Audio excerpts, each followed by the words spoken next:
कोई व्यक्ति किसी दूसरे का अपमान क्यों करता है? क्या आपने कभी विचार किया है? वैसे तो हम भी बिना कारण बहुतों का अपमान करते हैं। हमारा अपना अपमान भी बहुत बार होता है। संसार का सारा व्यवहार एक दूसरे का अपमान करने पर टिका है। जैसे नौकरी देने वाला अपने नौकर का अपमान करता है, पिता अपने पुत्र का अपमान करता है, पति अपनी पत्नी का अपमान करता है, भाई अपनी बहन का अपमान करता है। अर्थात जो भी बलवान है वह कमजोर आदमी का अपमान करता है। अगर हम शक्तिशाली हैं तो अपमान का प्रतिकार करते हैं, और अगर हम शक्तिशाली नहीं हैं तो चुपचाप अपमान सहन कर लेते हैं। स्वयं को निर्बल और असहाय मान लेते हैं। हमें छोटे होने का एहसास होता है। ऐसा प्रतीत होता है जैसे हमारी आत्मा कुचल दी गई हो, हमारे आत्मविश्वास का नाश हो गया हो। अपमान होने के कारण हमें अत्याचार सहने की आदत सी पड़ जाती है। किंतु कोई किसी का अपमान क्यों करता है? और कोई व्यक्ति को जब अपने पर विश्वास नहीं होता है तब वह शराब और जुए जैसे वैष्णव में सुख ढूंढता है, मन से रोगी बन जाता है। आखिर किसी मनुष्य की ऐसी दुर्गति क्यों हो जाती है? अपमान करने वाला वास्तव में क्या सिद्ध करना चाहता है? कभी आपने गहराई से विचार किया है? तो आइए समझते हैं इस कहानी से। कहानी छोटी सी है लेकिन बहुत गहरी है। चलिए हम अपनी कहानी को शुरू करते हैं। एक दिन गौतम बुद्ध तथागत अपने शिष्यों को उपदेश दे रहे थे। तभी एक शिष्य उठकर बोला, गुरुजी, कोई हमारा अपमान क्यों करता है? तब हमें बहुत दुख होता है, निर्मलता का एहसास होने लगता है। अपमान होने पर जो अंदर मन में पीड़ा होती है उसका हम कैसे निवारण कर सकते हैं? तब बुद्ध बोले, ये सत्य है कि हर प्रकार के दुख का निवारण किया जा सकता है। महात्मा बुद्ध बोले, इसी संदर्भ में मैं तुम्हें एक कथा सुनाता हूँ। एक व्यक्ति एक गुरु के पास आया और उसने गुरु से कहा, गुरुदेव, मैं अपने नगर में बहुत बड़ा धनी व्यक्ति हूँ। मेरा यहाँ बहुत मान है। सब लोग मेरी बहुत इज्जत करते हैं। मैं जहाँ जाता हूँ लोग वहाँ खड़े हो जाते हैं। मैं चाहता हूँ कि लोग मेरा हमेशा यूं ही सम्मान करते रहें, मेरा कभी कोई अपमान ना करें। और अगर कभी किसी ने मेरा अपमान कर लिया तो मुझे क्या करना चाहिए? गुरु ने कहा, कल से मैं तुम्हारे नगर में प्रवचन दे रहा हूँ। तुम्हें वह प्रवचन सुनने रोज आना है। पूरे 15 दिन मैं इस नगर में प्रवचन दूंगा। अगर तुम 15 दिन लगातार वह प्रवचन सुनने आ गए तो फिर इस पूरे संसार में कोई भी तुम्हारा अपमान नहीं कर सकेगा। उस धनी व्यक्ति ने कहा, जो आज्ञा गुरुदेव, जैसा आप कहेंगे मैं वैसा ही करूँगा। और पूरे 15 दिन मैं आपके प्रवचन सुनने आऊँगा और आपका प्रत्येक प्रवचन पूर्णतः ध्यान से सुनूंगा। फिर अगले ही दिन गुरु ने प्रवचन देना शुरू कर दिया। वह धनी व्यक्ति भी प्रवचन सुनने के लिए उपस्थित हुआ और अपने साथ एक बहुत बड़ी ऊंची कुर्सी लेकर आया और उस कुर्सी को गुरु के बगल में लगा दिया। उस कुर्सी पर वह बैठ गया। सभी लोग उस व्यक्ति के सामने खड़े हो गए क्योंकि वह सभी लोग उस सेठ का सम्मान करते थे। उसने सबको बैठने के लिए कहा और गुरु से कहा, चलिए गुरुदेव, अपना प्रवचन शुरू कीजिए, मैं सुनने के लिए तैयार हूँ। गुरु ने कहा, पहले तुम यहाँ से उठो और पीछे जाकर खड़े हो जाओ। जब तक मैं ना कहूँ तुम मत बैठना। ये सुनकर उस व्यक्ति को बहुत अजीब लगा। फिर भी वह उठा और गुरु के कहने पर अंत में जाकर खड़ा हो गया। गुरुदेव ने अपना प्रवचन देना शुरू किया। बहुत समय व्यतीत हो गया पर गुरु ने उसे बैठने के लिए नहीं कहा। उसने गुरु को प्रवचन देते हुए रोकते हुए कहा, गुरुदेव, आप कुछ भूल तो नहीं गए? मैं अभी भी खड़ा हूँ। तब गुरु ने कहा, मैं भूला नहीं हूँ, तुम अभी खड़े रहो। पूरा प्रयोजन समाप्त हुआ और गुरु ने उसे बैठने के लिए नहीं कहा। सभी लोग गुरु को प्रणाम कर अपने अपने घर चले गए। वह व्यक्ति गुरु के पास आया और कहा, गुरुदेव, आपने तो मुझे पूरे प्रवचन के समय खड़ा रखा, बैठने के लिए तो कहा ही नहीं। तब गुरु ने उस व्यक्ति की बात को नज़रअंदाज करते हुए कहा, कोई बात नहीं, अब तुम जा सकते हो। गुरु के कहने पर वह धनी व्यक्ति अपने घर चला गया और अगले दिन फिर प्रवचन सुनने आया। आकर उस ऊंची कुर्सी पर बैठ गया और गुरु से कहा, कल का प्रवचन बहुत अच्छा था, मुझे बहुत अच्छा लगा, इसीलिए मैं आज फिर प्रवचन सुनने आया हूँ। गुरु ने कहा, ठीक है, तुम पीछे जाकर खड़े हो जाओ और जब तक मैं ना कहूँ तब तक मत बैठना। मैं अपना प्रवचन शुरू करता हूँ। उस व्यक्ति को बड़ा अजीब लगा। इतने सारे लोगों के सामने गुरु ने उसे पीछे खड़ा होने के लिए कहा। उन्हीं लोगों के सामने जो लोग उसकी बहुत इज्जत किया करते थे, उसके आने पर खड़े हो जाते थे। फिर भी वह पीछे जाकर खड़ा हो गया। गुरु ने उसे पूरे प्रवचन के दौरान बैठने के लिए नहीं कहा वह व्यक्ति बहुत परेशान हो गया था। उसे समझ नहीं आ रहा था कि गुरु उसके साथ ऐसा क्यों कर रहे हैं, वह उसे बैठने के लिए क्यों नहीं कह रहे हैं। जब वह रास्ते पर चलता उसे लगता सब लोग उसे देख रहे हैं, उसका अपमान कर रहे हैं। उसने निश्चय किया कि कल मैं कुर्सी पर बैठकर ही रहूँगा, चाहे गुरु कुछ भी कहे, आखिरकार मेरा भी कुछ सम्मान है। फिर वह तीसरे दिन प्रवचन सुनने के लिए पहुंचा और जाकर कुर्सी पर बैठ गया।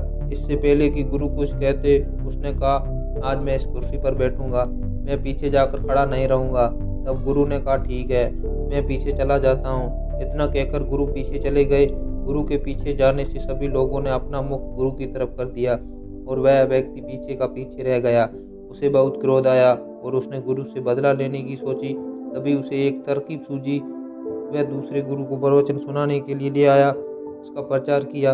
वह लोगों को कहने लगा, जो भी इस गुरु के प्रवचन सुनेगा उसे 10 सोने के सिक्के मिलेंगे। ये घोषणा करके उसने गुरु के प्रवचन शुरू कराए और वह गुरु के पास ऊंची कुर्सी लगा कर बैठ गया। जब लोगों को पता चला उस गुरु के प्रवचन सुनने पर 10 सोने के सिक्के मिल रहे हैं तो सारी की सारी भीड़ उधर उमड़ पड़ी। जब प्रवचन पूरा हो जाता है तो वह धनी व्यक्ति प्रत्येक व्यक्ति को 10-10 सिक्के दे रहा था। लोग सिक्के लेकर उसकी जय जयकार करने लगे। वह दूसरा गुरु भी उस धनी व्यक्ति की प्रशंसा करता। ऐसा करते करते 9 दिन बीत गए। तब उस धनी व्यक्ति ने सोचा, जरा उस गुरु के भी हाल चाल पूछ लेते हैं जिसने मेरा अपमान किया था। तब वह जाकर देखता है कि गुरु प्रवचन दे रहे थे, उनके सामने एक ही व्यक्ति खड़ा है। तब भी वह उसे प्रवचन दे रहे थे।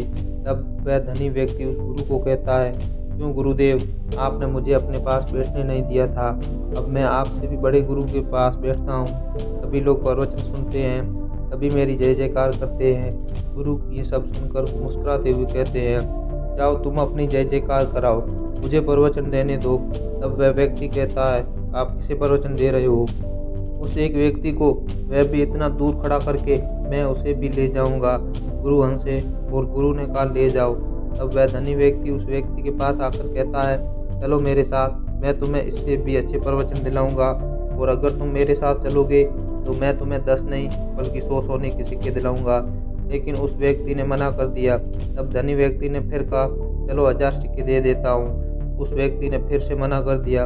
उस धनी व्यक्ति ने कहा, चलो मैं तुम्हें 20,000 सोने के सिक्के देता हूँ। उसने फिर मना कर दिया। उस धनी व्यक्ति के अहंकार को ठेस पहुँच रही थी। उसने कहा, इतना दूंगा कि तुम्हारी साथ पुश्तें बैठ कर खाए। फिर भी उस व्यक्ति ने मना कर दिया और कहा, अगर तुम यहाँ से चले जाओगे तो मैं तुम्हें जितना कहोगे उतना धन दूंगा, जितनी कहोगे उतनी जमीन दूंगा, राज्य मांगोगे वह भी दे दूंगा। ये बात सुनकर उस धनी व्यक्ति के समझ में नहीं आया कि सामने खड़ा हुआ व्यक्ति कौन है। उसने गुरु की तरफ देखते हुए गुरु से पूछा, गुरुदेव ये कौन है? गुरु ने कहा, ये इस राज्य के राजा हैं। तब उस धनी व्यक्ति के पास जाकर देखा, तब उसे पता चला ये सच में राजा है। वह राजा के पैरों में गिर गया और उनसे माफ़ी मांगने लगा। तब गुरु ने कहा, क्या राजा के चरणों में गिरने से तुम्हारा अहंकार को ठेस नहीं पहुंची, तुम्हारा सम्मान नहीं घटा? वह धनी व्यक्ति चुपचाप खड़ा रहा। तब गुरु ने कहा, जिस दिन तुम यहाँ आए थे उसी दिन ये राजा भी यहाँ आया था और इनकी भी वही परेशानी थी जो तुम्हारी थी। तब मैंने इन्हें भी वही कहा था जो तुम्हें कहा था, लेकिन ये अभी वहीं खड़े हैं जहाँ मैंने इन्हें खड़ा किया था, और तुम वहाँ खड़े हो जहाँ तुम्हें खड़ा नहीं होना था। तुम्हें तो अपने प्रश्न का उत्तर चाहिए था, पर तुम किस खेल में लग गए? वह धनी व्यक्ति कुछ नहीं बोला और चुपचाप खड़ा रहा। राजा ने उस धनी व्यक्ति से कहा, मित्र, मैंने 9 दिनों में ये सीखा कि हमारा अपमान नहीं होता, हमारे पद का, हमारी प्रतिष्ठा का अपमान होता है। जब हम अपने आप को किसी बाहरी वस्तु से जोड़ लेते हैं तब हमारा अपमान होता है। मैं राजा हूँ, तुम्हें मेरे चरणों में गिरने में कोई आपत्ति नहीं है। अगर कोई गरीब व्यक्ति होता तो तुम उसके चरणों में गिर ना सकोगे, फिर भी तुम अगर गिर गए तो तुम्हारा पद, तुम्हारी प्रतिष्ठा तुम्हें अपमान का एहसास कराएगी। हमेशा अपने स्वाभिमान और अपने अधिकार की रक्षा करो, अपने अहंकार की नहीं। जब मौका मिले अपने अहंकार को टूट जाने दो। मैं 9 दिन से यहाँ खड़ा हूँ, मेरा अहंकार तहस नहस हो गया है। मैं एक साधारण व्यक्ति हूँ और एक राजा भी हूँ, जो पहले केवल एक राजा था जो असाधारण व्यक्ति था। पहले मुझे भी छोटी छोटी बातों में अपना अपमान नजर आता था जो आज नहीं है। यह सुनकर वह धनी व्यक्ति गुरु के चरणों में गिरकर गुरु से माफ़ी मांगने लगा। महात्मा बुद्ध अपने भिक्षुओं से बोले, वास्तव में हम किसी का अपमान नहीं करते, उनकी निर्मलता सिद्ध करने के लिए, ये बताने के लिए कि हम शक्तिशाली हैं। अपमान करने वाला हकीकत में अपनी शक्ति पर संदेह करता है, उसे अपनी शक्ति पर भरोसा नहीं होता है। दूसरों को चुनौती देकर वह अपनी शक्ति पर विश्वास करने की कोशिश करता है। क्या ये सच नहीं है? जब हम किसी का अपमान करते हैं तो वास्तव में इतना ही प्रकट करते हैं कि हमें अपने मन पर भरोसा नहीं है। हमें ये सांसारिक अविरत संघर्ष प्रतीत होता है, कभी ना रुकने वाली एक जंग सी दिखाई देती है। हमें अपने निकट आने वाले सभी को शत्रु मानते हैं, फिर वह पति या पत्नी ही क्यों ना हो। हमें निरंतर लगता है कि हमें अपनी शक्ति सिद्ध करनी होगी, अन्यथा हमारा शोषण होगा, हम किसी के गुलाम बन जाएंगे। क्या आपने कभी विचार किया है, दूसरों को प्रतिद्वंदी अर्थात दुश्मन बनाने के बदले उसे अपना मित्र मान लें, हमारी सहायता करने वाले सहयोगी मान लें, अर्थात दूसरे व्यक्ति को प्रेम करें, एक दूसरे को मित्रता के भाव से देखें, स्नेह के भाव से देखें, तो उसका अपमान करना आवश्यक ही नहीं होगा। किंतु प्रेम करने के लिए व्यक्ति को खुद पर विश्वास होना अति आवश्यक है। जिस व्यक्ति को अपनी शक्ति पर विश्वास नहीं होता, वह व्यक्ति प्रेम कर ही नहीं सकता। अर्थात जिसका हृदय आत्मविश्वास से भरा होता है, वह ना तो किसी का अपमान करता है और ना ही किसी का अपमान सहन करता है। क्या ये कथन सत्य नहीं है? इस कथन पर विचार अवश्य करना चाहिए। तो दोस्तों, कैसी लगी आपको आज की ये कहानी? कमेंट बॉक्स में कमेंट करके ज़रूर बताएं। और अगर अच्छी लगी हो तो हमारे चैनल न्यू वर्ड मोटिवेशन को सब्सक्राइब करें। धन्यवाद, मिलते हैं अगले वीडियो में।